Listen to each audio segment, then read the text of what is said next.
ভুরি ভুরি কারচুপি ও বেনিয়মের অভিযোগ। দক্ষিণ 24 পরগনার ফলতায় বাতিল করা হলো ভোট।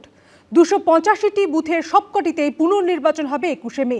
ফল প্রকাশ হবে 24 তারিখ। বিরোধীর সিদ্ধান্ত নিল নির্বাচন কমিশন।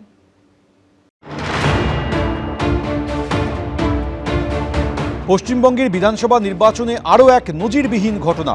বাতিল করা হলো দক্ষিণ 24 পরগনার ফলতা বিধানসভা কেন্দ্রের ভোট। 29শে এপ্রিল দ্বিতীয় দফায় ভোট হয় এখানে, কিন্তু কারচুপির অভিযোগে পুরো বিধানসভা কেন্দ্রেই পুনর্নির্বাচনের দাবি জানায় বিজেপি। শনিবার নির্বাচন কমিশন জানালো গোটা ফলতা বিধানসভা কেন্দ্রে ভোট বাতিল হচ্ছে। সেখানে পুনরায় ভোট হবে 21শে মে, ফল ঘোষণা হবে 24শে মে। শনিবার এই মর্মে নির্দেশিকা জারি করল নির্বাচন কমিশন। অর্থাৎ সোমবার একটি কেন্দ্র বাদ দিয়ে 293টি বিধানসভা কেন্দ্রের ফল ঘোষণা হতে চলেছে। বিরোধী পক্ষের সিম্বলের উপরে, প্রার্থীর উপরে সেলোটেপ লাগিয়ে দেওয়া হচ্ছে। এদের নির্লজ্জতার একটু সীমা নেই, তারপরে এরা মুখ খুলছে। অভিষেক বন্দ্যোপাধ্যায়ের কনস্টিটুয়েন্সি অর্থাৎ ডায়মন্ড হারবারে এটা বারবার হচ্ছে, গত লোকসভা ভোটে হয়েছে। তো সেখানে পুনর্নির্বাচন হবে না তো কি হবে? পুনর্নির্বাচনই হবে।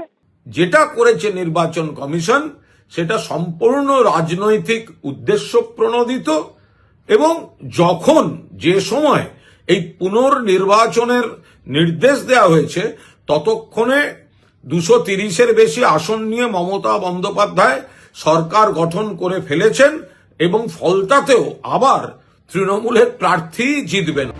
ভোটের দিন ইভিএমে টেপ লাগিয়ে রাখার এই ভিডিও সোশ্যাল মিডিয়া পোস্ট করেন বিজেপির আইটি সেলের প্রধান অমিত মালব্য। ফলতায় পুরো রিপোল হবে। অনিয়ম হয়েছে বলে দুদিন ধরে স্কুটিনি করে সিদ্ধান্ত নিয়েছে। একটা রিপোল বুথে করতে গেলে কমপ্লেন করতে হয় ক্যান্ডিডেটকে, তারপরে সিসিটিভি ফুটেজ এবং প্রিজাইডিং অফিসারের হ্যান্ডবুক, অবজারভারের রিপোর্ট স্কুটিনি করতে হয়, করে ইলেকশন কমিশনকে ডিসিশন নিতে হয়। সেই জন্য দুদিন সময় লেগেছে। আমরা মনে করি যেটা করেছেন ঠিক করেছেন। ফলতা নিয়ে বিজেপির অভিযোগের পর তৎপর হন খোদ মুখ্য নির্বাচন কমিশনার জ্ঞানেশ কুমার। তার নির্দেশেই ডায়মন্ড হারবারে পৌঁছে যান নির্বাচন কমিশনের বিশেষ পর্যবেক্ষক সুব্রত গুপ্ত। জেনারেল অবজারভার এবং অন্যান্য অফিসাররা মিলে স্ক্রুটিনি করেন। জমা পড়ে রিপোর্ট।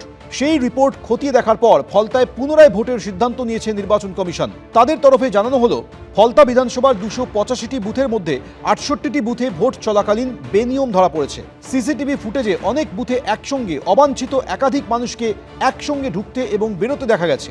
আবার বহু বুথে সিসিটিভি ফুটেজও মেলেনি। 13টি বুথের ফুটেজে ব্যাপক গড়মিল দেখা গেছে। এই প্রেক্ষাপটে গোটা ফলতা কেন্দ্রে ফের ভোট করার সিদ্ধান্ত নিয়েছে নির্বাচন কমিশন। নির্দেশিকায় জানানো হয়েছে জনপ্রতিনিধিত্ব আইনের 58 এ ধারার সঙ্গে 135 এ ধারা অনুযায়ী ফলতায় নতুন করে নির্বাচনের নির্দেশ দেওয়া হয়েছে। এই ঘোষণার পরই বিজেপির অমিত মালব্য সোশ্যাল মিডিয়ায় লিখেছেন, ডায়মন্ড হারবার মডেল ভেঙে পড়েছে। এরই মধ্যে মোদী সরকার ও নির্বাচন কমিশনকে চ্যালেঞ্জ করে তৃণমূলের সর্বভারতীয় সাধারণ সম্পাদক ও ডায়মন্ড হারবারের সাংসদ অভিষেক বন্দ্যোপাধ্যায় সোশ্যাল মিডিয়া লিখেছেন, 10 বার জন্ম নিলেও আমার ডায়মন্ড হারবার মডেলে বিন্দুমাত্র আঁচড় কাটতে পারবে না বাংলা বিরোধী গুজরাটি গ্যাং এবং তাদের হাতের পুতুল জ্ঞানেশ কুমার। 29শে এপ্রিল ইভিএম এর ওপরে সেলোটেপ মেরে দেওয়া হয়েছে। প্রায় 70 থেকে 80টা ইভিএম এর ওপরে, বিজেপি বোতামের ওপরে আতর লাগিয়ে দেওয়া হয়েছিল। বুথের ভেতরে যে সিসিটিভির ক্যামেরা সেটা ঘুরিয়ে রাখা হয়েছিল, এবং বুথের ভেতরে কোথাও কোথাও স্পাই ক্যামেরা রাখা হয়েছিল। হিন্দু বাড়ি থেকে সব আধার কার্ড, ভোটার কার্ড নিয়ে চলে আসা হয়েছিল। আমরা সেইটা দাবি করেছিলাম। নির্বাচন কমিশনার, যিনি স্পেশাল আমাদের নির্বাচন দায়িত্বে ছিলেন, অবজারভার দায়িত্বে ছিলেন, আমরা সমস্ত ডকুমেন্ট সমেত ওনাকে সাবমিট করেছিলাম। পুরো ফলতা বিধানসভা জুড়ে নির্বাচন চাই। ভোটে আইন শৃঙ্খলা ব্যাহত হওয়ার আশঙ্কায় ফলতায় নিরাপত্তা ব্যাপক কড়াকড়ি করেছিল নির্বাচন কমিশন। পুলিশ পর্যবেক্ষক হিসেবে পাঠানো হয় উত্তরপ্রদেশের আইপিএস অফিসার অজয় পাল শর্মাকে, যিনি সিংহম হিসেবে পরিচিত। आसपास के जितने भी लोग हैं अच्छी तरह से समझ लें कि अगर किसी ने बदमाशी करी तो उनका कायदे से इलाज किया जाएगा। फिर अगर कहीं से खबर आ गई कि किसी ने कोई खुराफात करने की, किसी को परेशान करने की कोशिश की है, तो फिर उसकी खबर फिर अच्छे से लेंगे हम। ये जहांगीर के घर वाले भी खड़े हैं, उसको बता देना कायदे से। ये बार बार जो खबरें आ रही हैं कि उसके लोग धमका रहे हैं, तो फिर अच्छे से खबर लेंगे, फिर बाद में रोना पछताना मत। এবার সেই ফলতাতেই কমিশন পুনর্নির্বাচন ঘোষণা করায় কটাক্ষ ছুড়ে দিয়েছে তৃণমূল। আপনাদের বজ্র আটুনি কি তাহলে ফসকা গেরো? এত কিছু এত কিছু এত কিছু, তারপর গোটা ফলতা জুড়ে রিগিং হলো, আর আপনারা দিনের দিন ধরতে পারলেন না। একজন আইপিএস অফিসারকে মুজুরো করছে। আপনি আর এই জীবনে আইপিএস হতে পারবেন না।